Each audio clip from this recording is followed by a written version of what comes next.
Hi everyone, this is your host Ernie signing in, and welcome to It Only Happens to Ernie podcast.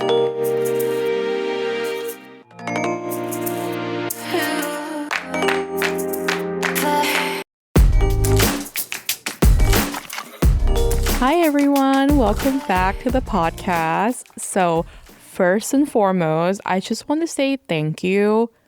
Genuinely, thank you so much to everyone who listened to the first episode, who messaged me, reach out, give me feedback, and just support me in any way. It really does mean so much to me.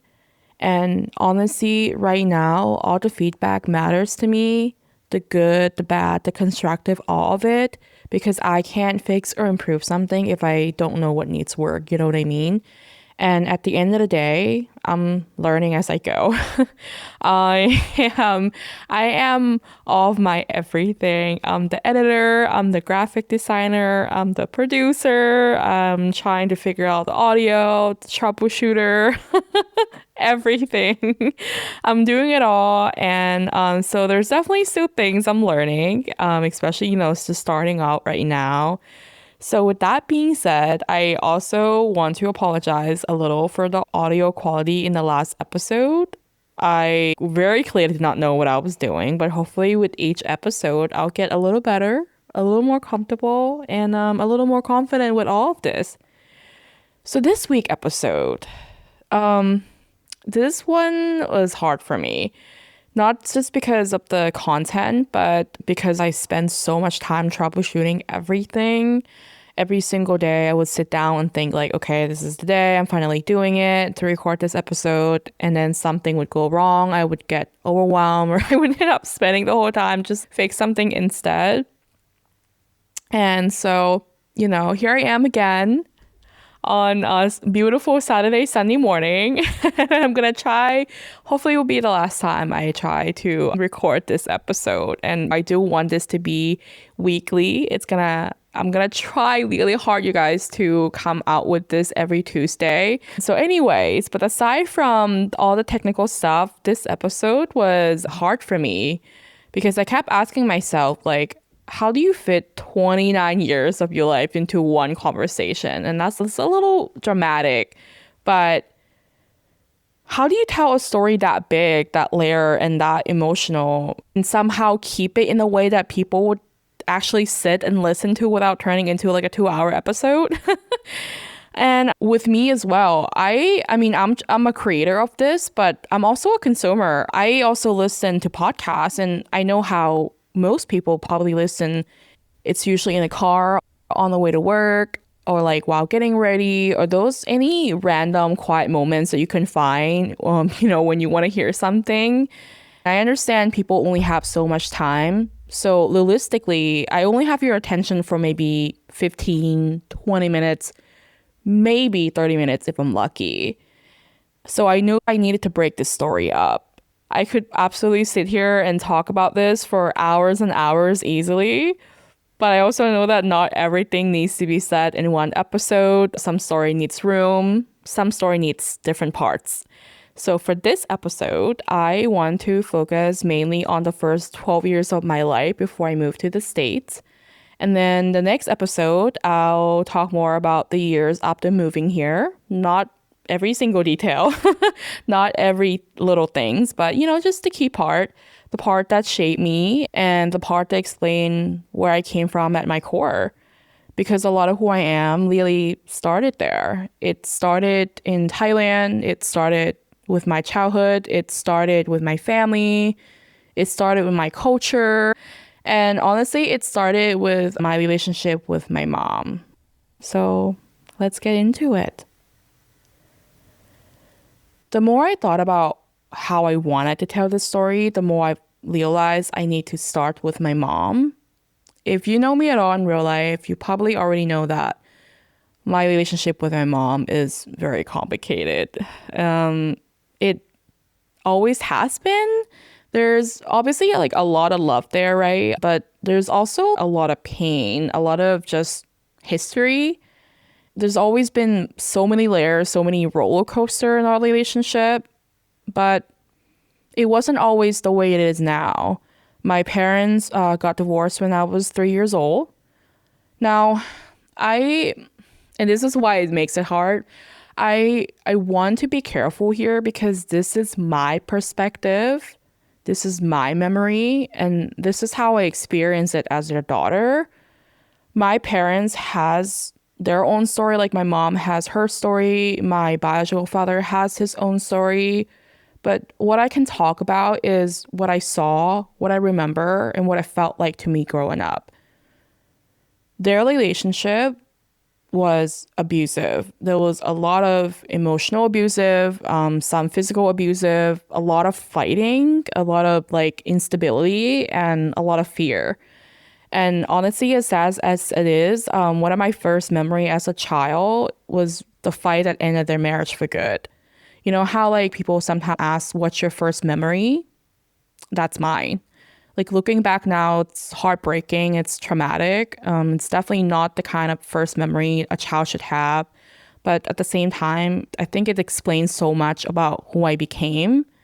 Because when I think about that little version of Ernie, just scared and helpless, trying to understand what was going on, I realized how much she shaped into the person that I am now. And I think a lot of my hyper awareness came from her. A lot of my need to keep the peace came from her. A lot of like my instinct to protect people came from her. And a lot of, I think, my people pleasing came from her as well. From that point on, I was team mom. I always felt like I had to be right by her side. I felt like I had to protect her. I feel like if nobody else was standing with her, then I would. And I carried that with me for a very, very long time. After the divorce, my mom was a single mother, of course. But even though she was a single mom, we were definitely not living just the three of us, me, my brother, and my mom. We lived in a house with about 10 people. Yeah, 10 people. And when I say 10 people, I mean 10 people. Now, yes, in Asian families, it's very normal to be close with family, to have your relatives around, to all be involved with each other's lives. That part isn't strange, but 10 people under one roof, even by Thai family standards, that's a lot. My grandparents has 5 children, so my mom was the oldest, and then there was my aunt, my uncle, and all of us were living together in the same house. So physically, yes, we were all very close, but emotionally, it did not always feel close at all. There was a lot of tension in that house. My mom has issue with her parents, my grandparents. She had issue with some of her siblings. There were just a lot of like emotions and a lot of conflicts, a lot of things left unsaid. And growing up in that environment just felt like walking on eggshells all the time. I became very aware of people's mood, very aware of how people was feeling, very aware of whether somebody was in the bad mood, whether I need to stay quiet, whether I need to not ask too much, whether I needed to like make myself small. And I really think that's where a lot of my people pleasing started because in my head, if I was good, if I stay out of trouble, I did my homework, if I didn't cause problem, then maybe I wouldn't be a burden to anyone.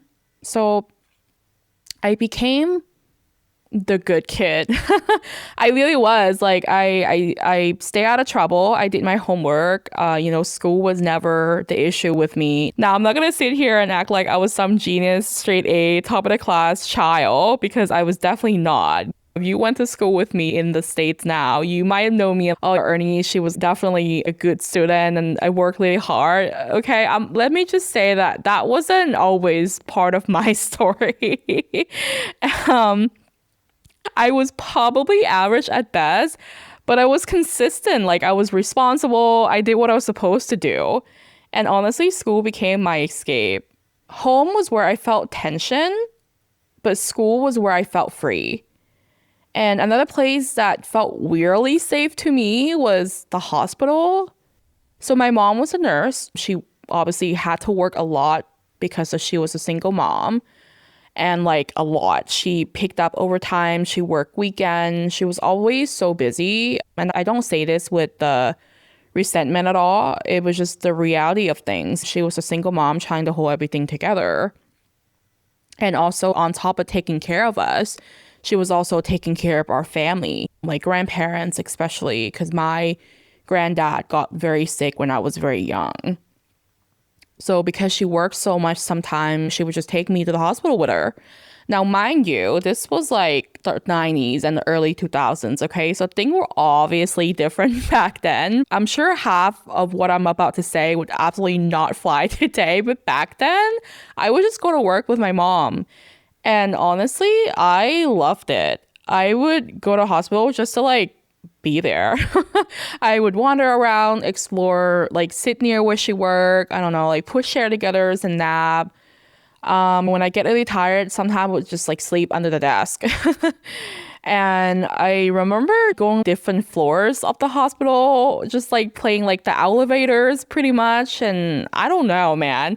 Looking back, it sounds absolutely wild and insane. Like, girl, like where was the supervision here? Like, where was your mom? My mom was working, and because I was such a good kid, she just, I guess, like trusted me. But of the time, like it felt normal. Everybody knew who I was. I was my mom's daughter. And more than anything, the hospital felt safe to me. It felt calm compared to home. Like it felt stable. It felt organized. It felt like a place where people were doing something important and meaningful. So I loved being there. I actually remember thinking as a kid, one day I'm gonna work in a hospital.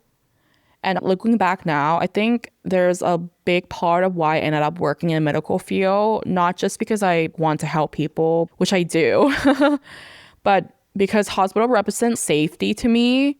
They represent comfort. They represent a place away from tension that I felt at home. And that feeling stayed with me. And as much as the hospital meant something to me, school was really the place where I got to feel like a normal kid. When I look back at my childhood in Thailand, especially those school years, I mostly think of friendship. I think of laughter. I think of being silly. And I think of feeling free. I had such a good group of friends, truly, like some of the best. I really mean that. School in Thailand felt easy for me socially. People were friendly. There was warmth there. There was openness. I think a lot of that really just come down to the culture, Thai culture. But there's just a different kind of friendliness there that's shaped me a lot to who I am today.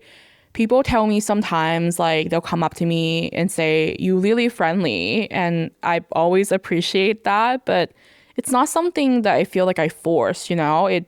I think that's just how I grew up, being warm to people, being kind, being nice, being open. That just felt normal to me because that's what I knew. Of course, not everybody is nice. There's definitely mean people everywhere. There's definitely cliques. And, but overall, that part of my childhood was just so good. I had so much fun, real fun. I got to laugh, got to be around people who made me feel safe and happy. I just got to be a kid. And that mattered a lot, especially because home didn't always feel emotionally easy for me. By the time I got to sixth grade, that year became one of the biggest turning points of my life. So if you don't know about school system in Thailand, it's obviously a little different. It's not like here where you have your primary, elementary, and then your middle school. It's sort of grouped together. So your first through sixth grade, it's grouped together in one single school. And then after that, you move on to the next stage of school. So it would be like a high school. So sixth grade already felt like a big deal. It already felt like a transition year. You knew something was ending and you knew something was coming. There was exam, there was pressure, conversation about the future, conversation about what school come next. So even without anything else happening, that year already felt important. But at that time, I was just having such a good time. I was with my friends. I was being silly. I was enjoying life. I've even had myself a little like school boyfriend at one point. And which honestly, it's so funny thinking back now because it was such a like cute, innocent, very much giving little sixth grade romance, know. But underneath all of that, I could feel something shifting. I mean, my mom had met a man who would later became my stepdad. And I'm not going to get too deep into that part here because that really does belong in another episode. But I remember feeling like something was brewing, something was changing. I didn't fully understand it yet, but I could feel it. You know, when life start moving before anybody has fully explained to you, especially as a child, that's what it felt like. I knew my mom was talking to someone. I knew there was conversations happening. I knew she had trouble. I knew something bigger was unfolding. I just didn't know exactly what it meant yet. And then one day, not long after I took my sixth grade exam, thinking I'm going to a different school now. I might have new friends. Like I'm just like so nervous about my future and all of that. My mom set my brother and me down and told us we were moving to America. Just like that. And what's crazy looking back now is how fast everything happened after that. So she basically gave us two choices. We could either stay in Thailand with our family, with my grandparents, with everything we've known, or we could go with her to America, start a new life.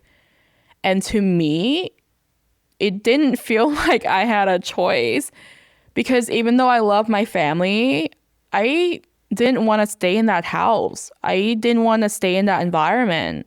And more than anything, I want to be where my mom was. She was still my safe place. She was still who I emotionally attached myself to. She's my mom, so of course I choose to go with her. And honestly, at first, I was excited, not scared, excited, because it felt like a fresh start. It felt like an escape. It felt like something new, In my little 12-year-old brain, I was also thinking like, wait, does that mean I don't have to stress about the entrance exam of going on like seventh grade for the next school? I don't have to deal with all that pressure. I just get to like go somewhere new. Yeah, sure, count me in. And then before I even had time to really process it, we were leaving. Like, I'm talking 2-3 weeks after finishing sixth grade. I was on a plane to United States.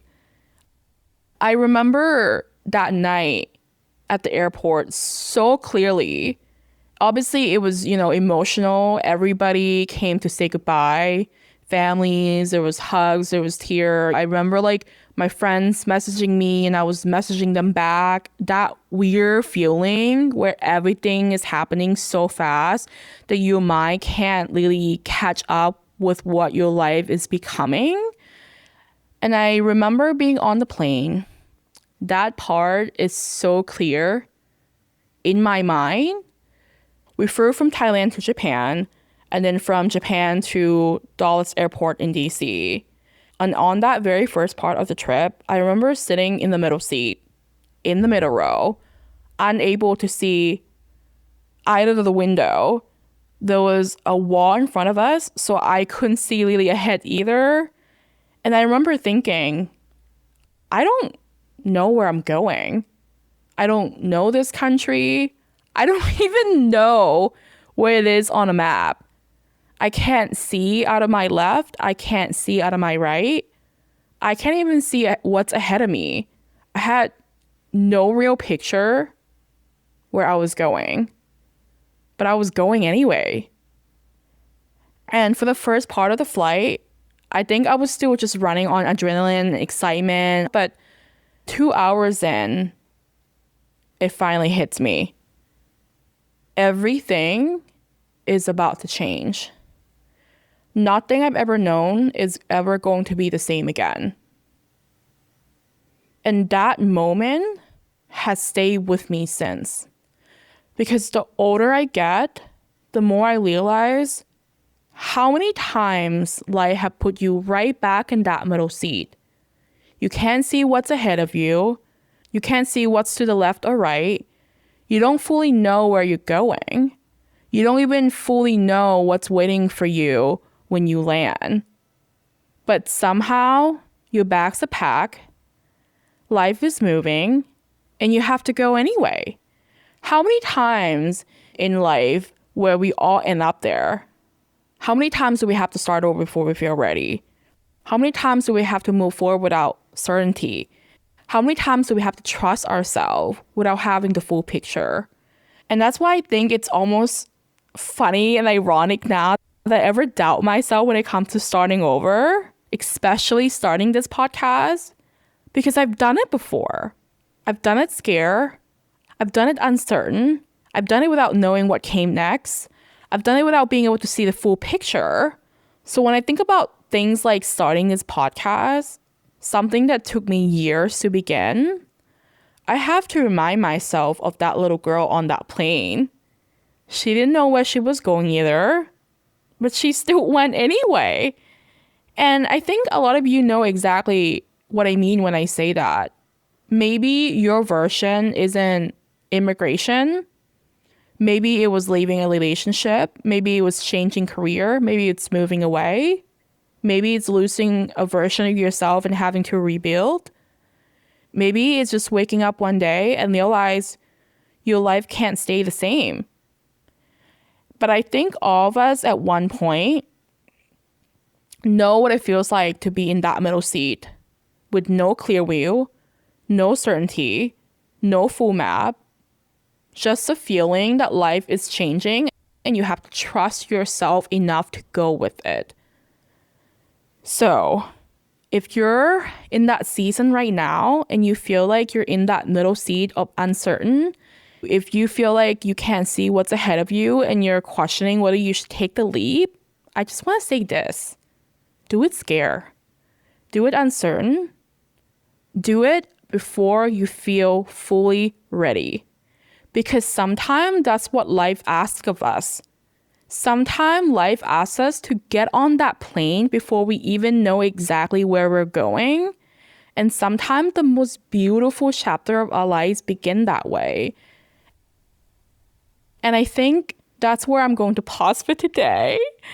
There's so much more to this story, obviously. And I know I cannot fit 12 years of Thailand and 17 years of America in one single episode without rushing both. So I just want to leave this part here. In the next episode, I'll talk more about what happened moving to the States and what that transition was like and everything that comes after. But for this week, thank you for listening. Thank you for being here. Thank you for supporting this little podcast of mine. And as always, thank you for being you. And that's a wrap on this episode of It Only Happens to Ernie podcast. This is your host, Ernie, signing out.